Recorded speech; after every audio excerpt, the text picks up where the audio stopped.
উজ্জয়ন্ত প্রাসাদ ভারতের ত্রিপুরা রাজ্যের রাজধানী আগরতলায় অবস্থিত একটি জাদুঘর ও ত্রিপুরা রাজ্যের প্রাক্তন প্রাসাদ। প্রাসাদটি 1899 থেকে 1901 সালের মধ্যে মহারাজা রাধা কিশোর মাণিক্য দেব বর্মন দ্বারা নির্মিত হয়েছিল এবং এটি ইউরোপীয় শৈলী দ্বারা অনুপ্রাণিত বাগান দ্বারা বেষ্টিত দুটি হ্রদের তীরে অবস্থিত। 1949 সালের অক্টোবরে ভারতে ত্রিপুরার একীভূত হওয়ার আগ পর্যন্ত এটি শাসক মাণিক্য রাজবংশের বাড়ি ছিল।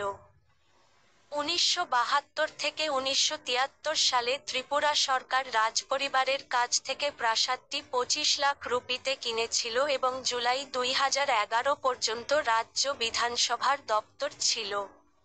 উজ্জয়ন্ত প্রাসাদ এখন একটি রাজ্য জাদুঘর ও এটি প্রাথমিকভাবে উত্তর-পূর্ব ভারতে